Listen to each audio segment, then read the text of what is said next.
আসসালামু আলাইকুম প্রিয় শিক্ষার্থীবৃন্দ, আশা করি তোমরা সবাই ভালো আছো। তো আজকে তোমাদের পদার্থের অবস্থা ও চাপ এই চ্যাপ্টার থেকে এমসিকিউতে 2022 পরীক্ষায় কি কি আসবে এমন একটি ধারণা দেব। আশা করি তোমাদের এইটুকু পড়াশোনা করলেই এখান থেকে কমন পড়বে। যদি ভালো করে মনে রাখতে পারো এখানে ট্রিক্স এবং টিপস এই দুইটা অ্যাপ্লাই করার মাধ্যমে আমরা এমসিকিউগুলো সলিউশন করব। সো দেখো, প্রথমেই আমি একটা ট্রিক্স দিয়েছি যে তরলের অভ্যন্তরে কোনো বিন্দুতে চাপ নির্ণয়। তো এটা খুবই অনেকগুলো বোর্ডে আসছে। দেখো, ঢাকা বোর্ড 2020-এ আসছে, রাজশাহী আসছে, দিনাজপুর বোর্ডে আসছে। তো এই প্রশ্নটা বলছে কি যে দেখো, এরকম একটা চিত্র দেয়া থাকবে অথবা একটা উদ্দীপকে দেয়া থাকবে। তো চিত্র বা উদ্দীপক যাই দেয়া থাক না কেন, প্রশ্নটি বলতে পারে যে যে 2 মিটার গভীরতায় চাপ কত, 3 মিটার গভীরতায় চাপ কত, হ্যাঁ এই ধরনের প্রশ্নগুলি বলতে পারে। যদি চাই আমরা ডিরেক্ট উত্তর দেবো এরকম ভাবে যে যদি পানি দেয়া থাকে পাত্রের মধ্যে, সরাসরি লিখবে হচ্ছে 9800, যত উচ্চতা বলবে গভীরতা বলবে আমরা সেটা বসিয়ে দেবো। ধরো যে বলছে 1 মিটার গভীরতায়, তাহলে এখানে এইচ এর মান 1 বসাবো। যদি 2 মিটার গভীরতা বলে 2 বসাবো এখানে। এইভাবে যদি তরলটা কেরোসিনের হয়ে থাকে তাহলে আমরা বলবো কি যে পি সমান হচ্ছে 7840 ইন্টু এইচ। এইচ মানে কত, তরলের গভীরতা যত বলবে ঠিক তত বসাবো এখানে। পারদ হলে বসাবো হচ্ছে 13328 এইচ। এইচ মানে কত, তরলের গভীরতা যত বলে দেবে ঠিক তত। তো এরকম ভাবে আমরা ডিরেক্ট উত্তরটা বের করে ফেলতে পারবো। যেমন একটা প্রশ্ন উত্তর করে ফেলে আমরা, দেখো সলিউশন করি। এই যে এখানে দেয়া আছে, দেখো এটা হচ্ছে কেরোসিনের একটা পাত্র দেয়া আছে, একটু লক্ষ্য করে দেখো। এই পাত্রটার তলদেশ থেকে একদম উপর থেকে নিচের তলের উচ্চতা হচ্ছে, গভীরতা হচ্ছে 75 সেন্টিমিটার। প্রশ্ন হচ্ছে পাত্রের তলদেশের চাপ কত। যেহেতু কেরোসিন দেয়া আছে, বলে কেরোসিন, তাহলে কি হবে, কেরোসিন হলেই আমাদের প্রশ্নের উত্তর কত হবে। দেখো, কেরোসিন হলে হবে 7840, কিন্তু এইচ মানে কত 75, তাহলে এইচটাকে তুমি 75-এ তো সেন্টিমিটারে দেওয়া আছে, অবশ্যই তোমাকে নিতে হবে মিটারে। তার মানে কত হবে 75/100, মিটারে নিতে হলে 75/100। তাহলে দেখা যাবে এখান থেকে সঠিক উত্তর চলে আসবে তোমার। এটার যে সঠিক উত্তরটা আসবে সেটা হচ্ছে তোমার 5880 প্যাসকেল। 5880 প্যাসকেল আসবে। তো এটাই হচ্ছে, এরকম ভাবে আমরা ম্যাথগুলো এটার সলিউশন করবো। সো তোমরা এই ধরনের প্রশ্ন দেখার জন্য ঢাকা বোর্ড 2020 দেখবা, তারপর হচ্ছে রাজশাহী বোর্ড 17 আছে, ঢাকা বোর্ড 16 আছে, দিনাজপুর বোর্ড 16 আছে। এই প্রশ্নগুলি সলিউশন দেখলেই এই প্রশ্নের উত্তর দিতে পারবো যে আসলে কি কি। তারপর যশোর বোর্ডে 15 আসছে ইত্যাদি। দ্বিতীয় নম্বর প্রশ্নটা দেখো দেয়া আছে কি এখানে। তো দ্বিতীয় প্রশ্নটা এখানে বলা আছে ট্রিক্সে যে ভি আয়তনের একটি বস্তুর ভর এম হলে তার ঘনত্ব কত। একত ঘনত্ব নির্ণয় করতে হবে। তো ঘনত্ব হচ্ছে কি, তো সূত্র আমরা জানি ভর বাই আয়তন, একদম অরিজিনাল সূত্র এটা জানি। তো যেমন ধরো 15 ঘন সেন্টিমিটার আয়তনের একটি বস্তুর ভর হচ্ছে 10 গ্রাম, তো ঘনত্ব কত, তো আমরা জানি কি ভর বাই আয়তন। তো ভর বাই আয়তন বসায় দিলে দেখবে এত গ্রাম পার সিসি। এখন এটাকে তুমি যদি চিন্তা করো যে কেজি পার ঘনমিটার নেওয়ার জন্য, তাহলে 1000 দ্বারা গুণ করে দিবা। 1000 দ্বারা গুণ করে দিলে পেয়ে যাবা কেজি পার ঘনমিটারে। ঠিক আছে। তাহলে এই প্রশ্ন সলিউশন করতে গেলে তুমি এক্সাম্পল কুমিল্লা বোর্ড 2016 দেখতে পারো, আর এটা প্র্যাকটিস করলে হবে। এইটুকু মনে রাখলেই হবে। তুমি যদি এই উদ্দীপকটা টিপসটা মনে রাখো, জাস্ট এইটুকু মনে রাখো, তাহলে যে কোনো ধরনের প্রশ্ন আসুক এখান থেকে তুমি উত্তর করতে পারবে ইনশাল্লাহ। আচ্ছা, পরবর্তীতে আমরা আসি অন্য একটা টিপসের ক্ষেত্রে। সবচেয়ে বেশি এই অধ্যায় থেকে যে সকল প্রশ্ন আসে তার মধ্যে উল্লেখযোগ্য কিন্তু ঘনত্ব। তো ঘনত্বটা কিন্তু অনেক বোর্ডে আসে, তোমরা দেখো যে ঘনত্ব আসে। দেখো যে ঘনত্ব সম্পর্কিত প্রশ্ন একটি থাকার সম্ভাবনা অনেক বেশি, তাই এই চার্টটা আমাদের মনে রাখতে হবে। এই চার্টটা মনে রাখার জন্য তোমাকে যে টিপসটা খেলতে হবে সেটা হচ্ছে, এই চার্টে দেখো বরফের ঘনত্ব দেওয়া আছে, পানির ঘনত্ব, পারদ, সোনা, গ্লিসারিন, কেরোসিন, সালফিউরিক অ্যাসিড আর হচ্ছে লোহা দেয়া আছে। তো তুমি যদি এইগুলোর ঘনত্ব মনে রাখতে পারো তাহলে কিন্তু একটা প্রশ্ন এখান থেকে কমন পাওয়ার সম্ভাবনাটা অনেক বেশি এমসিকিউতে। সো কি করবো এখানে দেখো, এটা হচ্ছে কেজি পার ঘনমিটারে এই সবগুলো। তো কেজি পার ঘনমিটারকে 1000 দ্বারা ভাগ করলে গ্রাম পার সিসিতে চলে যাবে। সরাসরি কি করবা, এই মানটাকে 1000 দ্বারা ভাগ করলে এই মান পেয়ে যাবে। তার মানে তুমি যদি এইটা মনে রাখতে পারো তাহলে এইটা অটোমেটিক বের করতে পারবা। যেমন এটাকে তুমি যদি 1000 দ্বারা ভাগ করে পাবা 0.92, এটাকে 1000 দ্বারা ভাগ করলে পাবা 1, এটাকে 1000 দ্বারা ভাগ করলে 13.6 পাবা, এটাকে 1000 দ্বারা ভাগ করলে 19.3 পাবা। তো তোমার মান মনে রাখতে হবে হচ্ছে একটা মনে রাখো, হয় কেজি পার ঘনমিটার মনে রাখো অথবা গ্রাম পার সিসি। তুমি এইটাকে 1000 দ্বারা গুণ করে দিলে পেয়ে যাবে হচ্ছে কেজি পার ঘনমিটার এককে মান। সো তোমরা একটু কষ্ট করে এই মানগুলো মুখস্থ করে ফেলবা, কারণ এইটা অনেক গুরুত্বপূর্ণ। ঠিক আছে। আচ্ছা, ডেড সি সম্পর্কে আমরা সবাই জানি। তো ডেড সি সম্পর্কে আমরা কিছু তথ্য জেনে নিই, কারণ ডেড সি দেখেই বিগত বছর প্রশ্ন এসেছে। এই ডেড সিটা আমরা জানি মৃত সাগর নামে পরিচিত। আর মানুষ এতে করে কি হয়, মানুষ এই পানিতে ভেসে থাকতে পারে। কেন ভেসে থাকতে পারে, তার কারণটা হচ্ছে এই পানিতে লবণের পরিমাণ অনেক বেশি। লবণের পরিমাণ বেশি হওয়ার কারণে এর ঘনত্ব বেশি, অন্যান্য পানির তুলনায় এর প্লবতাটাও বেশি থাকে। ঠিক আছে, দেখা যায় বস্তু প্লবতা অনেক বেশি হয়, প্লবতা বেশি হওয়ার কারণেই পানি এটাকে এর মধ্যে কি মানুষ বা কোনো একটা বস্তু ভেসে থাকতে পারে। আচ্ছা, তরলের অভ্যন্তরে কোনো একটা বিন্দুতে চাপটা কিসের উপর নির্ভর করে, সেই তিনটা বিষয় মনে রাখবো আমরা, কারণ এই তিনটা বিষয় আমরা সূত্রটা জানি। সূত্রটা আমরা কি জানি, সূত্রটা জানি হচ্ছে বি সমান এইচ রো জি। আমরা এই সূত্রটা জানি, এই যে সূত্রটা জানি, সেই সূত্রটা জানা থাকলে হবে না, আমরা এই বিষয়টা একটু মনে রাখবো। তরলের অভ্যন্তরে সাধারণত তরলের ঘনত্বের উপর নির্ভর করে, যে ওই তরলের গভীরতার উপর নির্ভর করবে, এবং অভিকর্ষ ত্বরণ, এই তিনটা বিষয়ের উপর সাধারণত কি নির্ভর করবে। সো একটু ভালো করে মনে রাখবো এটা। বিভিন্ন যন্ত্র আছে যেগুলো দিয়ে আমরা পরিমাপ করি, তার মধ্যে ঘনত্ব পরিমাপ যন্ত্রের নাম হচ্ছে হাইড্রোমিটার। সাধারণত হাইড্রোমিটার দিয়ে আমরা ঘনত্ব পরিমাপ করি, চাপ পরিমাপ করি হচ্ছে ব্যারোমিটার দিয়ে, দ্রুতি পরিমাপ করি আমরা স্পিডোমিটার দিয়ে, তাই না? আচ্ছা, এরকম ভাবে আমরা বেগ পরিমাপ করতে পারি কি দিয়ে, দেখো তো বেগ পরিমাপ করি আমরা, বেগ পরিমাপ করি ভোল্টামিটার দিয়ে, আর সমুদ্রের গভীরতা নির্ণয় যন্ত্রের নাম হচ্ছে ফ্যাথোমিটার। তো বিশেষ কিছু তথ্য আরো জেনে নিই আমরা। সেই তথ্যগুলির মধ্যে একটা হচ্ছে বায়ুমণ্ডলীয় চাপ বা পৃথিবী পৃষ্ঠে বাতাস যে চাপ দেয় সেটা হচ্ছে 10⁵ প্যাসকেল। প্যাসকেল এককেও বলতে পারে, আবার এটা হতে পারে কি নিউটন পার স্কয়ার মিটার এককেও হতে পারে, এত প্যাসকেল অথবা এত নিউটন পার স্কয়ার মিটার। আচ্ছা, বায়ুমণ্ডলে চাপ অপেক্ষা মানুষের রক্তচাপ যখন বেশি হয়ে যায়, আমাদের দেখা যায় কি অনেক সময় রক্তচাপ বেড়ে যায়। যখন আমাদের রক্তচাপ বেড়ে যায় তখন নাক দিয়ে কি হয়, আমাদের রক্ত বের হতে থাকে। এটা কান দিয়েও সম্ভবত বের হইতে পারে, হ্যাঁ, তবে নাক দিয়ে বেশিরভাগ বের হতে পারে। তো সেক্ষেত্রে কি করবো, কোন শর্তে বের হবে, যখন বাতাসের চাপ অপেক্ষা আমাদের দেহের রক্তের চাপটা বেড়ে যাবে, তখনই দেখা যাবে আমাদের নাক দিয়ে রক্ত বের হওয়ার সম্ভাবনা আছে। চাপের কয়েকটা একক জেনে নিই, চাপের এককগুলো গুরুত্বপূর্ণ। চাপের একক pascal, newton per square metre এবং এটিএম অ্যাটমসফিয়ারিক যেটা হয় বায়ুমণ্ডলীয় চাপ, এটাকে বলি। আর এই বায়ুমণ্ডলীয় চাপ কিন্তু 10⁵ প্যাসকেলের সমতুল্য। এটাকে আমরা 1.01325 প্যাসকেলও বলি, আবার 1.01325 নিউটন পার স্কয়ার মিটার বলি। সো আমরা এটাকে কিন্তু তুমি সরাসরি 1.01325 ইন্টু 10⁵ প্যাসকেলও বলতে পারো, ওইভাবে বলা যায়। আচ্ছা, ছোট এককগুলির মধ্যে আছে 760 মিলিমিটার মার্কারি মানে পারদ, আবার আছে 76 সেন্টিমিটার মার্কারি অথবা 0.76 মিটার মার্কারি, এগুলো হচ্ছে ছোট একক। আচ্ছা, পীড়ন, অনেকগুলো রাশি আছে এই অধ্যায়ে যেগুলো আসলে দেখতে একই রকম, যেমন পীড়নের একক হচ্ছে নিউটন পার স্কয়ার মিটার বা প্যাসকেল। চাপের একক হচ্ছে নিউটন পার স্কয়ার মিটার বা প্যাসকেল। ইয়েনের গুণাঙ্কের একক নিউটন পার স্কয়ার মিটার বা প্যাসকেল। স্থিতিস্থাপক গুণকের একক বা হুকের গুণাঙ্কের একক, সবার একক হচ্ছে অভিন্ন। তা বিষয়টা খুব ইন্টারেস্টিং, 5টা রাশি, এখানে 5টা রাশির একক এবং মাত্রা দুইটাই অভিন্ন, একক এবং মাত্রা দুইটাই অভিন্ন। এইখান থেকে যে একটা আসবে না তার কি গ্যারান্টি আছে বলো? এখান থেকে যে কোনো টাইপের প্রশ্ন, যে নিচের কোনটি অভিন্ন একক, অভিন্ন একক আর অভিন্ন মাত্রা যদি বলে তাহলে এই ধরনের প্রশ্ন আসতেই পারে। তাহলে দেখো এদের মাত্রাটাও হবে কি অভিন্ন, মাত্রাটা কি ml ইনভার্স 1 t ইনভার্স 2।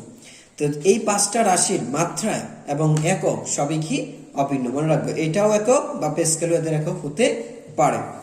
এককবিহীন রাশি, আমাদের ফিজিক্সের অনেকগুলো রাশি আছে যেগুলো কোনো একক নেই, তার মধ্যে উল্লেখযোগ্য দৈর্ঘ্য বিকৃতি। বিকৃতি একটা, দৈর্ঘ্য বিকৃতি হতে পারে, প্রস্থ বিকৃতি, ক্ষেত্র বিকৃতি, যাই হোক না কেন এক কথা হচ্ছে বিকৃতি, মনে রাখবো আমরা বিকৃতি হিসাবে। কর্মদক্ষতার কোনো একক নাই, আপেক্ষিক ত্রুটির এটারও কোনো একক নাই, আবার শতকরা ত্রুটি সেটারও কোনো একক নেই। ঠিক আছে, তো এই রাশিগুলো আমরা মনে রাখবো যে নিচের কোনটি এককবিহীন রাশি। সো অবশ্যই এককবিহীন রাশি হচ্ছে এইগুলো। ব্যারোমিটারের উচ্চতা যখন ধীরে ধীরে পরিবর্তন হয়, ব্যারোমিটারের উচ্চতা পরিবর্তন বা উচ্চতা কমে গেলে কি হয়, আবহাওয়ার কি পরিবেশ মানে আমাদের বায়ুমণ্ডলে কি প্রভাব পড়তে পারে সেটা একটু দেখি। নিম্নচাপের সৃষ্টি হতে পারে, বায়ুমণ্ডলের চাপ কমে যায় এবং ঝড়ের সম্ভাবনা আছে। যদি উচ্চতা কমে যায়, পারস্তম্ভের উচ্চতা কমে যায়, তাহলে এই তিনটা ঘটনা ঘটতে পারে। একদম মনে রাখবেন, মুখস্থ করে ফেলবো, ঠিক আছে? পারস্তম্ভে যদি ধীরে ধীরে কমে যায়, এই পারস্তম্ভের উচ্চতা, ব্যারোমিটারের পারস্তম্ভের উচ্চতা যদি ধীরে ধীরে কমে যায় তাহলে কি করবে? যদি ধীরে ধীরে কমে যায় তাহলে বায়ুর জলীয় বাষ্পের পরিমাণ ধীরে ধীরে বাড়বে। বিষয়টা কেমন না, যে চাপ যদি ধীরে ধীরে কমে, পারস্তম্ভের চাপ ধীরে ধীরে যদি কমতে থাকে, তাহলে কি জলীয় বাষ্পের পরিমাণ ধীরে ধীরে বায়ুমণ্ডলে বাড়তে থাকবে। বৃষ্টিপাত হওয়ার সম্ভাবনাও আছে। আচ্ছা, পরবর্তীতে দেখো আমরা আরেকটা প্রশ্ন এখানে দেখি। এখন একটা প্রশ্ন দেখি এখানে। এই প্রশ্নটা একটু ক্রিটিক্যাল এবং হচ্ছে বইয়ের মধ্যে প্রত্যেকটা আমি গাইডে দেখলাম প্রশ্নটা নিয়ে একটু কন্ট্রোভার্সি আছে বা দ্বিধাদ্বন্দ্ব আছে। দেখো তো প্রশ্নটা হচ্ছে কোনো বস্তুর ওজন তার আয়তনের পি বাই কিউ অংশের কোনো তরলের ওজনের সমান। মানে হচ্ছে আমার ওজন, ধরো আরেকটা বস্তু আছে, আমার ওজন পানির ওজনের সমান, কিন্তু পানির ওজন যখন আমার মানে পানির যে আয়তন আছে সেই আয়তনের পি/কিউ অংশ হয়। হ্যাঁ, পি/কিউ অংশের আয়তনের সমান।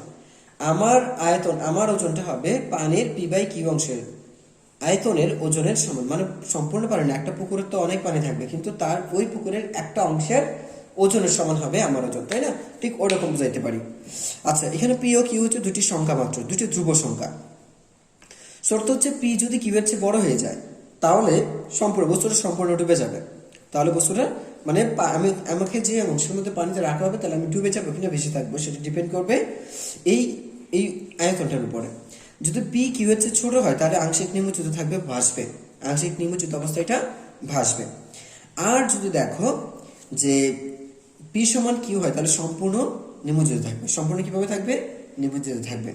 ঠিক আছে? আচ্ছা, এখন একটা এক্সাম্পল দেখি।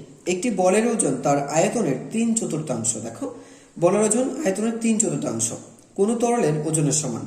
মানে একটা বল হবে, কোন একটা তরল রেখেছে, ওই তরলের 3/4 কোন তরলের ওজনের সমান হবে। তাহলে বস্তুটি তরলে ছেড়ে দিলে কি ঘটবে? এখন হয়তো অনেকেই একটু কনফিউজ হতে পারো যে আসলে প্রশ্নটা কি চেয়েছে, প্রশ্নটাই বুঝতে পারিনি। যার প্রশ্নটা তার মানে বিষয়টা এখানে বুঝো। এই হচ্ছে ধরো আমার আয়তন হচ্ছে এখানে ভি আছে, এখন তরল আছে, এটা হচ্ছে তরল। এই যে তরলটা আছে, এখন এই তরলের 3/4 অংশের এই তরলের আয়তন কত? ধরো বি প্রাইম। তাহলে এই তরলের বি প্রাইমে আয়তন হচ্ছে ওজনটা আছে, সেই ওজনটা হচ্ছে আমার ওজনের সমান। ঠিক আছে, বিষয়টা হচ্ছে এরকম। তাহলে আমার ওজন কত আছে? আমার ওজন হচ্ছে এমজি, অথবা কি জানি আমরা ভি রো ভি। আর তরলের ওজনটা হবে সেই ভি রো জি, আর তরলের ওজন হবে ভি রো প্রাইম জি। তো এই দুইটাই সমান, এটা ওজন এটা ওজন, তাহলে দুইটা ওজন কি হবে? সমান হবে। এখন বিষয়টা হচ্ছে দেখো এই আয়তন, কারণ এটা কিন্তু তুমি জানো এটা মানে কি বলছে 3/4 রো প্রাইম জি। তাহলে দেখো এটা কিন্তু ভি আছে, তাহলে ভি আর ভি কাটা, জি আর জি কাটা, তার মানে পাচ্ছ কি রো সমান পাচ্ছ এখান থেকে 3/4 রো প্রাইম। তাহলে একটু ভালো করে লক্ষ্য করে দেখো যে বস্তুর আয়তন, এটা হচ্ছে বস্তুর আয়তন, এটা হচ্ছে তরলের আয়তন, তরলের মানে বস্তুর ঘনত্ব, এটা তরলের ঘনত্ব। তাহলে দেখা যাচ্ছে এই অংশটা বস্তুর ঘনত্ব কিন্তু তরলের ঘনত্ব অপেক্ষা কম, মানে হচ্ছে রো, এখানে রো ইজ লেস দেন কি রো প্রাইম, তার মানে কি হবে আংশিক নিমজ্জিত অবস্থায় ভাসবে। তাহলে এই প্রশ্নটার উত্তরটা কি এরকম ভাবে দেবো যে আংশিক নিমজ্জিত অবস্থায় কি হবে? ভাসবে।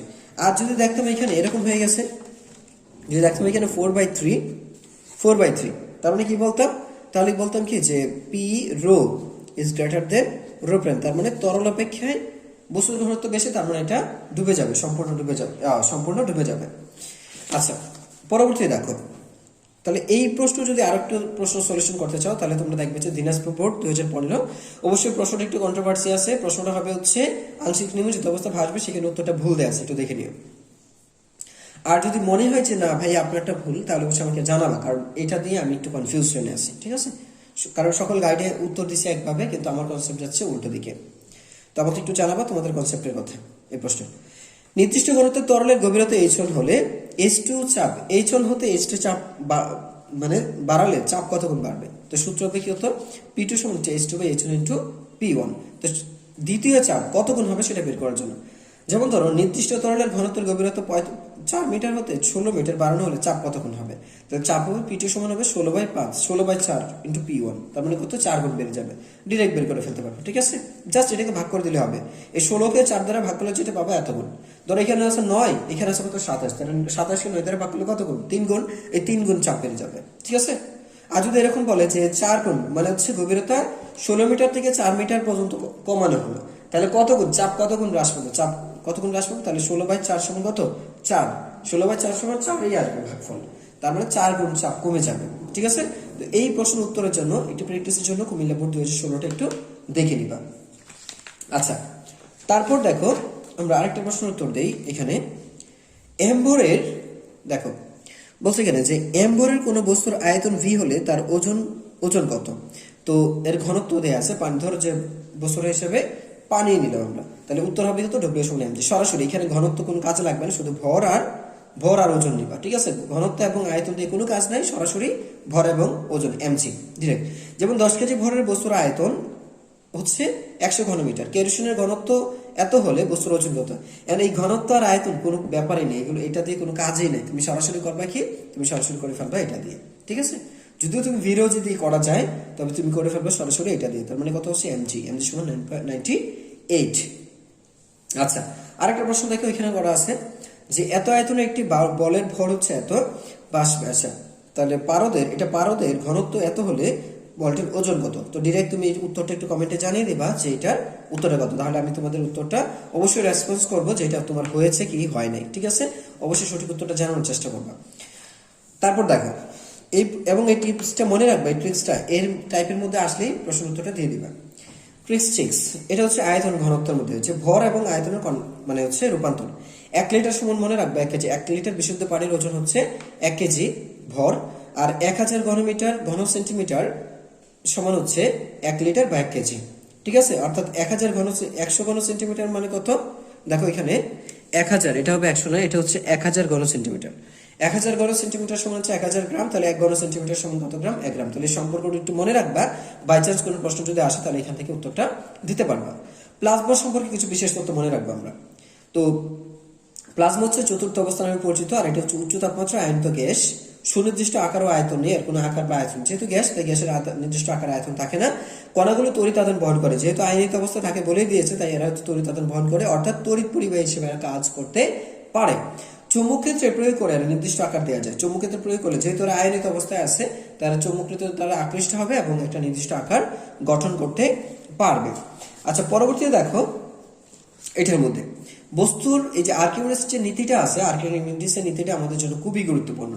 সো আর্কিমিডিসের নীতিটা অবশ্যই আমাদের একটু মনে রাখতে হবে। যেমন বস্তুর ওজন ও প্লবতার কারণে যা করতে পারে আমরা জানি। তো ওজন ও প্লবতার কারণে, তো আমরা ধরে নিচ্ছি কোনো একটা বস্তুর ওজন এত, একটা বস্তুকে তুমি পানিতে ফেলে দিলাম, হ্যাঁ, তো ওই বস্তুটার ওজন হচ্ছে এত, আর বস্তুর উপর প্লবতা, ত্বরণ কর্তৃক যে প্লবতাটা আছে সেটা হচ্ছে ডব্লিউ প্রাম। তাহলে তুলনাটি হচ্ছে, যদি দেখা যায় বস্তুর ঘনত্ব বস্তুর ওজন প্লবতার চেয়ে বেশি হয়ে যায়, তাহলে বস্তুটা সম্পূর্ণ ডুবে যাবে। যদি বস্তুর ওজন প্লবতার চেয়ে কম হয়ে যায়, তাহলে বস্তুটা বেশি থাকবে। আর যদি দুইটা সমান হয়ে যায়, তাহলে বস্তুটা তরলে সম্পূর্ণ নিমজ্জিত অবস্থায় থাকবে। এতে গেলে ওজন দিয়ে। এখন যদি ঘনত্ব দিয়ে তোমাকে জানতে চাওয়া হয়, তাহলে কিভাবে উত্তরটা দিবে? ধরে নাও বস্তুর ঘনত্ব হচ্ছে রো, আর তরলের ঘনত্ব হচ্ছে রো প্রাইম। তোমাকে যদি পানিতে ফেলে দেওয়া হয়, ডেড সিতে ফেলে দেওয়া হয়, তুমি ভাসবে নাকি ডুববে সেটা আমরা কিভাবে বুঝবো? তো ধরো ডেড সি এর যে তরলটা আছে, সেই তরলের ঘনত্ব হচ্ছে এটা, আর তোমার ঘনত্ব হচ্ছে এটা। তাহলে তোমার ঘনত্ব ডেড সি এর ঘনত্ব তরলের ঘনত্ব হচ্ছে বেশি, যে বেশি হয়েছে তাহলে তুমি তরলে ডুবে যাবে। যদি দেখা যায় তোমার ঘনত্ব ডেড সি এর তরলের ঘনত্বের চেয়ে কম, তাহলে অবশ্যই তুমি বেশি থাকবে। আর যদি সমান হয়ে যায়, তাহলে তুমি সম্পূর্ণ নিমজ্জিত অবস্থায় থাকবে। তাহলে এই অপশনটা আমরা ভালো করে মনে রাখবো, ঠিক আছে? আচ্ছা, 7 নাম্বার ট্রিক্সটা দেখুন। একটি বস্তুর ঘনত্ব দিয়ে আছে এত এবং এর ভর হচ্ছে এত হলে আয়তন কত? তা আয়তন সমান কত হবে? ভর বাই ঘনত্ব, ভর বাই আয়তন। তাহলে কি করবা? এই যে ভরটা আছে, ভর থেকে তুমি যদি আয়তন ঘনত্ব দিয়ে ভাগ করে দাও, তাহলে তুমি আয়তনটা পেয়ে যাবা। উল্লেখ্য যে এখানে দেখো ভর আছে হচ্ছে গ্রামে, আর এখানে ঘনত্ব দিয়ে আছে কেজি পার ঘনমিটার, অর্থাৎ এটা এমকেএস পদ্ধতিতে আছে, এটা আছে সিজিএস পদ্ধতিতে। অবশ্যই তোমাকে এটাকে কি করতে হবে? কেজিতে নিতে হবে। তাহলে ঘনত্ব ভর কত আছে? 200 গ্রাম। এখানে এই যে tan ইনভার্স 3 দ্বারা গুণ করে দিলে পেয়ে যাবো কেজি। এটাকে ভাগ করলে পেয়ে যাবো এত ঘনমিটার। আচ্ছা, আরেকটা প্রশ্ন উত্তর দেখো। পারদের ঘনত্ব এত এবং ভর এত হলে আয়তন কত? অবশ্যই এই প্রশ্নের উত্তরটা জানানোর চেষ্টা করবা। খুব ইজি একটা প্রশ্ন, জাস্ট উত্তরটা আমাকে কমেন্ট বক্সে জানিয়ে দিবা। এত গ্রাম ভরের লোহার ঘনত্ব, অবশ্যই সূত্র এটা ব্যবহার করবা। লোহার ঘনত্ব হচ্ছে এত হলে তার আয়তন কত হবে? তাহলে এই দুইটা প্রশ্নের উত্তর তোমাদের কাছে রয়ে গেল, তোমরা অবশ্যই জানিয়ে দেবা। মনে রাখবে এই ধরনের প্রশ্ন কিন্তু আসার সম্ভাবনাটা অনেক বেশি।